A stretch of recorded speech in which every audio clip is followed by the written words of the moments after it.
মহাবিশ্ব ঠিক কত বড় বা এর শেষের সীমানাটা কোথায় জানতে গেলে আমাদের আগে জানা দরকার মহাবিশ্বের পেটের ভেতরে আসলে আছেটা কি।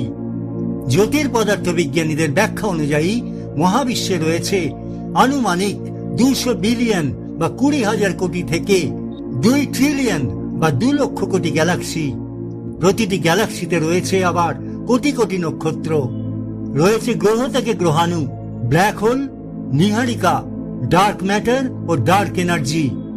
আমাদের পৃথিবী রয়েছে মিল্কি ওয়ে নামের একটি গ্যালাক্সিতে, আর সেটিও মহাবিশ্বের অসংখ্য গ্যালাক্সির মধ্যে মাত্র একটি। আর আমাদের সৌরজগৎ এই মিল্কি ওয়ে গ্যালাক্সির এক প্রান্তে পড়ে থাকা এক মাঝারি মাপের তারার ঘর সংসার মাত্র। আর সূর্যের সংসারে পৃথিবী সেই একমাত্র গ্রহ যেখানে মানুষের মতো বুদ্ধিমান জীবের বসবাস। এই গ্রহে বসেই আমরা জানতে চাইছি মহাবিশ্বের সীমানাটা ঠিক কোথায়। আপনাকে যদি পৃথিবী ও মহাকাশের সীমানা হিসেব করতে হয় তবে সমুদ্র পৃষ্ঠ থেকে 100 কিলোমিটার উপরে অবস্থিত কার্মান লাইনকেই পৃথিবীর বায়ুমণ্ডল ও মহাকাশের সীমানা ধরা হয়। আবার সূর্য থেকে প্রায় 30 থেকে 55 অ্যাস্ট্রোনমিক্যাল ইউনিট দূরে কুইপার বেল্টকে বিজ্ঞানীরা সৌরজগতের শেষ সীমানা হিসেবে ধরে। কিন্তু এরপরে কি? বিজ্ঞানীদের বক্তব্য, আমরা যদি একটা মহাকাশ যান নিয়ে ছুটতে শুরু করি তবে এক সময় আমাদের মিল্কি ওয়ে গ্যালাক্সিও পেরিয়ে যাব। মহাবিশ্ব এত বড় যে এক্ষেত্রে জ্যোতির্বিজ্ঞানীরা দূরত্ব মাপার একক হিসেবে আলোকবর্ষ একক ব্যবহার করেন। আলো 1 সেকেন্ডে প্রায় 3 লক্ষ কিলোমিটার পথ অতিক্রম করে। সেই আলো 1 বছরে যতদূর যায় সেটাই 1 আলোকবর্ষ। আলোর গতিতে মিল্কি ওয়ে গ্যালাক্সি পেরোতে কত সময় লাগবে? এক্ষেত্রে বোঝা দরকার আমাদের পৃথিবী গ্যালাক্সির ঠিক কেন্দ্রে নয়।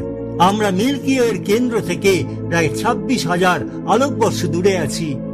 তাই যদি কেউ আলোর গতিতে চলতে পারে তাহলে পুরো মিল্কি ওয়ে গ্যালাক্সি পেরোতেই সময় লাগবে প্রায় 1 লক্ষ বছর। মিল্কি ওয়ে গ্যালাক্সি পেরোনোর পরও পড়ে থাকে কোটি কোটি গ্যালাক্সি। আইনস্টাইনের আপেক্ষিকতা তত্ত্ব অনুযায়ী স্পেস বা মহাশূন্য অদ্ভুতভাবে বাঁকানো।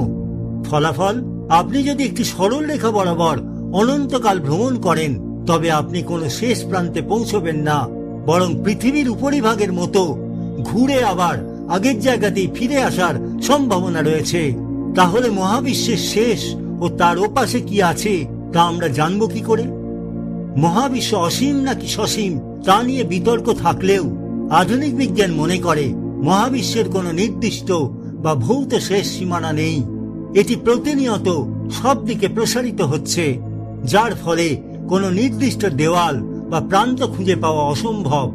কিন্তু তত্ত্ব অনুযায়ী বহু মহাবিশ্ব বা মাল্টিভার্সও থাকতে পারে। বরং আমরা পৃথিবী থেকে টেলিস্কোপের মাধ্যমে মহাবিশ্বের যতটুকু অংশ দেখতে পাই সেটাই পর্যবেক্ষণযোগ্য মহাবিশ্বের সীমা হিসেবে মানা হয়। কেন এর বাইরে দেখা যায় না? বিগ ব্যাং মডেল অনুযায়ী মহাবিশ্বের বয়স প্রায় 13.8 বিলিয়ন বা 1380 কোটি বছর। এর বাইরের আলো এখনো আমাদের কাছে পৌঁছানোর সময় পায়নি। তাই তার ওপাশে কি আছে তা আমাদের অজানা।